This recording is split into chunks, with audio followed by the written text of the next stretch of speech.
दिवाली का मौका है, तो किस तरह से हम थोड़ा सा इस दिशा में आगे बढ़ें, इस पे थोड़ा सा विचार करेंगे।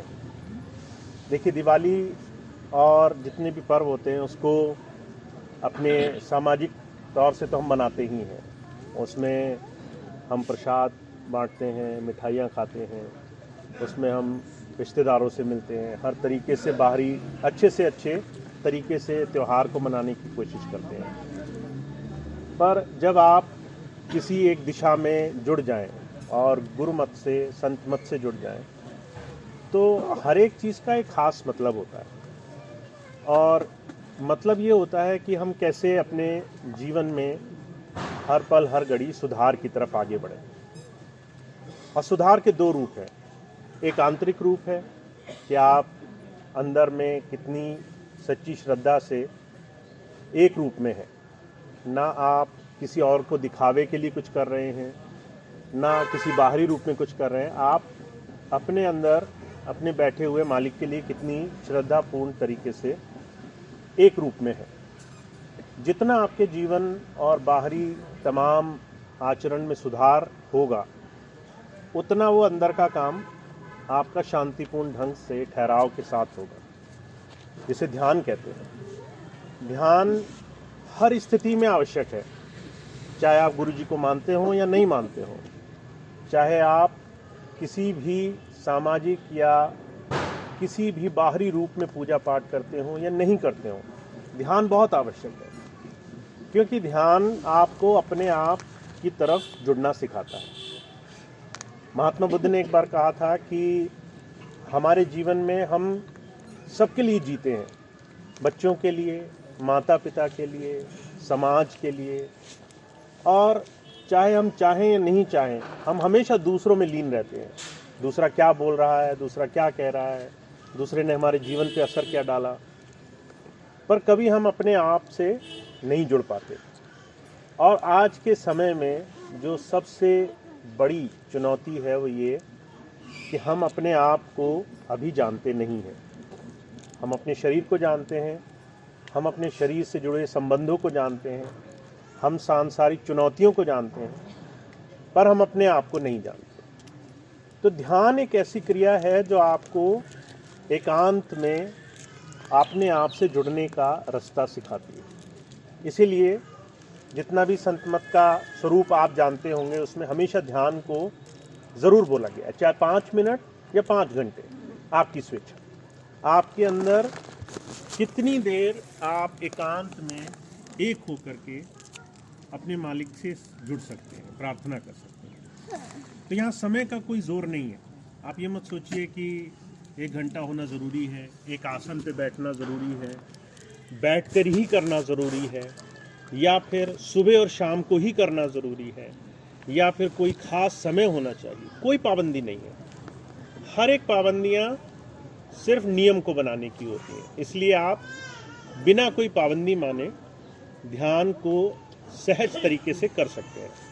आप लेट करके और याद जोड़ करके भी ध्यान कर सकते हैं। आप बिना आसन पर बैठे कुर्सी पर बैठकर भी ध्यान कर सकते हैं। आप थोड़ा सा टेक लगा करके भी ध्यान कर सकते हैं। आपको पहले सुना होगा कि आप सिर्फ सीधे बैठ करके और रीढ़ की हड्डी सीधी करके और एक आसन पे, कोई पाबंदी नहीं है। तो ध्यान के लिए सिर्फ एक चीज़ की आवश्यकता है, आपका कुछ क्षणों के लिए अपने आप में जुड़ना और बाहर की तमाम चीज़ों को थोड़ी देर के लिए त्यागना। दिवाली का ये पहला रूप कि आप अपने अंदर के अंधकार से कैसे जुड़ाव करेंगे, आप अपने अंदर के अंधकार को कैसे जानेंगे। क्योंकि जब तक अंधकार नहीं मिलेगा, प्रकाश नहीं मिलेगा।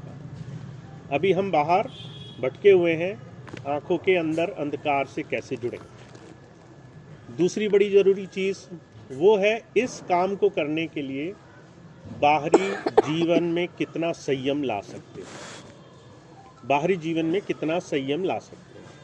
तो 3 सबसे ज़रूरी चीज़ें होती हैं। पहली चीज़, आँखों से देखे हुए पर हमेशा विश्वास नहीं करना है। आँखों में देखा कि सामने वाला आदमी वो कुछ कर रहा है, कुछ नहीं कर रहा, चाहे हमारे जीवन में लेना देना नहीं है, पर हम उसका प्रभाव लेकर के अपना पूरे दिन का ज़्यादा से ज़्यादा समय उस प्रभाव में गुजारते हैं। फिर बाद में पता चलता है हमें तो लेना ही देना कुछ नहीं था उससे।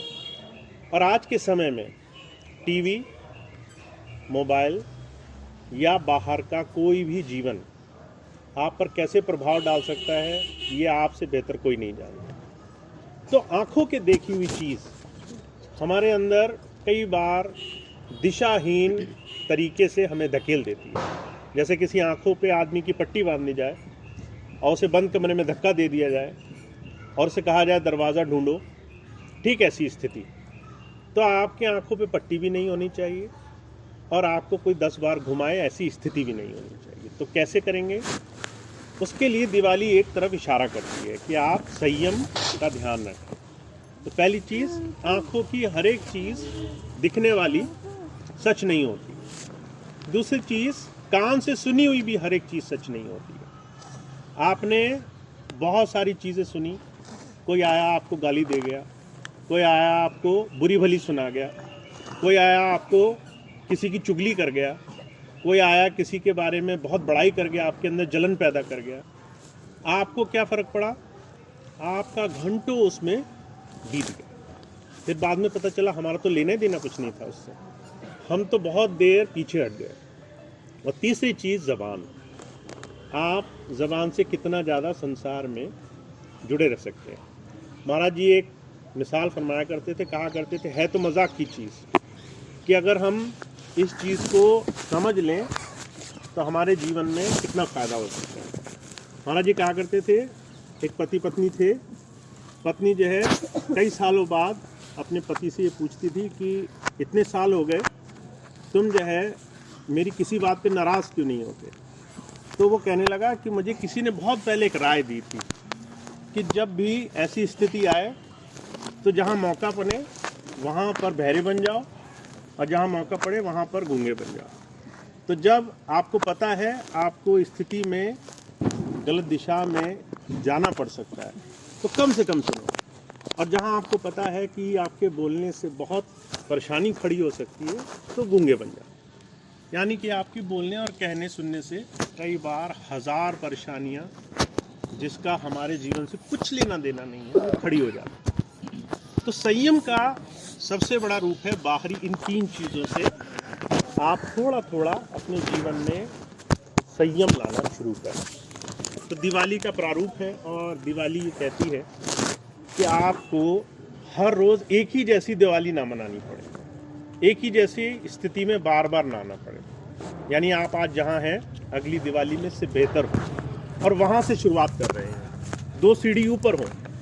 और उसके लिए आपको जो भी आपने पथ, गुरु पथ, संत मत का रास्ता लिया हुआ है उसमें फ़ायदा तभी है, लाभ तभी है जब आप अपने आप को विकास की तरफ बढ़ता हुआ देखते हैं, अंदर भी बाहर भी। और उसके लिए संयम सबसे सुंदर कड़ी है, एक शब्द की कड़ी कि संयम आपका बहुत अच्छा होना चाहिए। तो दिवाली है और आप सब लोग दिवाली को बहुत अच्छे तरीके से मनाओ, बहुत सुख शांति से मनाओ। स्वामी जी का बहुत आशीर्वाद रहे आप पर, आपके जीवन में बाहरी तौर पे भी बहुत ज़्यादा सुख शांति रहे। आपको अगर 10 सालों में बहुत परेशानी आई हो, आपको लगा हो कि कोई सुनने वाला नहीं है, तो आपको ठहराव मिले जीवन में, ऐसी मैं प्रार्थना करूँगा। और साथ साथ आपको अंदर भी ठहराव मिले, जुड़ाव मिले, 2-4 मिनट 5 मिनट आपको बैठने का प्रोत्साहन मिले। और मैंने जैसा भी बताया कि कोई पाबंदी नहीं है कि हम बैठ नहीं पाते इसलिए हम भजन नहीं करें, कि हम पलती मार करके और पैर चढ़ा करके एक दूसरे पर सीधे नहीं बैठ पाते इसलिए भजन नहीं किया। तो भजन का नुकसान सिर्फ आसन की कमी की वजह से नहीं होना चाहिए। इसलिए कोई भी आसन हो, लेट कर, बैठ कर, सीधे, आड़े तिरछे, जैसे भी, बस आपका मन, आपका शरीर और आपके ख्याल आप गुरु की याद में 5 मिनट के लिए जोड़ने का प्रयास करें। तो यही आज की दिवाली के लिए मेरे को आपको एक छोटी सी बात कहनी थी कि आपका अंदर और बाहर जीवन बहुत समृद्ध हो और आपको हर तरीके से जीवन में आगे बढ़ने का प्रोत्साहन मिले, आप बहुत आगे बढ़ो, जीवन में हर तरीके से संतुष्टि आपको प्राप्त हो और ऐसी दिवाली आपको और आगे की तरफ बढ़ाती ले जाए। तो ये दिवाली की छोटी सी बात थी। इसके साथ ही आप सबको एक बार फिर से दिवाली की बहुत बहुत शुभकामनाएं।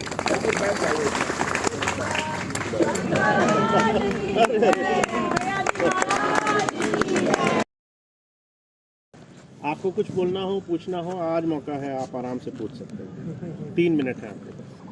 अच्छा, थोड़ा सा प्रसाद की व्यवस्था रखिए आप सबके लिए, क्योंकि दिवाली का मौका है। 10 साल बहुत लंबा समय होता है, और बहुत अच्छा लग रहा है इस बार दिवाली पे आप सब लोग साथ में हैं।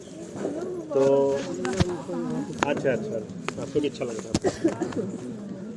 तो 10 साल का बहुत लंबा समय होता है, तो थोड़ा सा प्रसाद की व्यवस्था है। आप सभी लोग प्रेम से प्रसाद ज़रूर ले जाएं, ठीक है। धन खर्च करने वाला एक सेवा का अनुष्ठान होता है, और कई बहनें माताएं नहीं इस तरह की व्यवस्था कर पाती। और कल ऐसी स्थिति हमें देखने को मिली, तो थोड़ा कुछ हमारे अभी आपस में ही कुछ भाई बहनों ने संकल्प लिया है, हम जितना ज़्यादा उन्हें सेवा से लाभ दे सकें। तो आज से ले कर के और 14 नवंबर तक जो भी सेवा इकट्ठी होगी वो हम सब उस बहन को देंगे, ताकि वो आराम से प्यार से शादी अपनी बहन बेटी की करा सके। तो हम चाहते हैं कि ऐसे सेवा के अनुष्ठान में हम लगे रहें, और किसी ज़रूरतमंद के, दुखी, किसी असहाय के अगर हम काम आ सकें, तो ये सेवा स्वामी जी को हमारी। तो इसीलिए मैं बार बार जोर देता हूँ कि सेवा छोटी हो या बड़ी हो, हम कैसी भी सेवा करें और सेवा के अनुष्ठान में कैसे लगें। ज़रूरी नहीं कि धन की सेवा करें, हम मन की सेवा करें, हम तन की सेवा करें, हम कैसी भी सेवा के आयोजन में अपना समय, अपना जीवन, अपना विचार, अपनी मौजूदगी या फिर अपनी सेवा में से, धन की सेवा में से कुछ भी दे सकें, और वो ज़्यादा से ज़्यादा मानवता में लग सके। तो ये हमारे लिए इस स्वामी जी के मिशन में और साथ साथ प्रभु भक्ति के साधन में एक बहुत ज़रूरी अंग हो। तो एक छोटा सा अनुष्ठान है, हमने कल से ही वो शुरू किया है। ऐसे बहुत सारे सेवा के कार्यक्रम हम लोग आपस में मिलकर करते रहेंगे।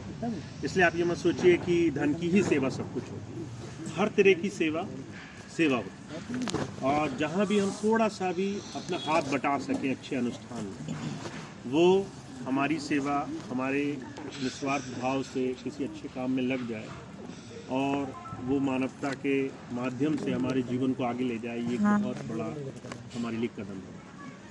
तो ये लखनऊ मंडल आज समझिए पहला केंद्र बना है अब इस सेवा के अनुष्ठान का, और मेरा विचार यही है कि हम लखनऊ से ही इसको शुरू करेंगे। तो आने वाले जो भी हम बैठक करेंगे उसका एक दिन निश्चित करेंगे, और साथ साथ जो भी सेवा के माध्यम में कैसे भी लग सकते किसी भी प्रकार से, उसमें जो भी आपका सहयोग होगा वो सराहनीय होगा। चाहे आप थोड़ा सा समय दे जाएं, चाहे आप बताएं कि भाई यहाँ सेवा की आवश्यकता है, ऐसे संसाधन जुड़ दें, चाहे साथ बैठें, चाहे साथ लगें, कैसे भी सेवा के अनुष्ठान और ध्यान की क्रिया से हम आगे बढ़ने का प्रयास करेंगे। सिर्फ बातें या चर्चा से अपने जीवन में काम नहीं चलाएंगे, ऐसा मेरा मानना है। और स्वेच्छा सबकी है, कुछ भाई बहन बोल के, सुन के, कह के खुश हैं, कुछ भाई बहन करने में इच्छुक हैं, आगे बढ़ना चाहते हैं। हर तरह के रास्ते खुले हैं, और आपको जैसे भी आगे बढ़ना है वैसे आप बढ़ सकते हैं। तो ये छोटी सी सूचना थी, आपको बतानी ज़रूरी है। ठीक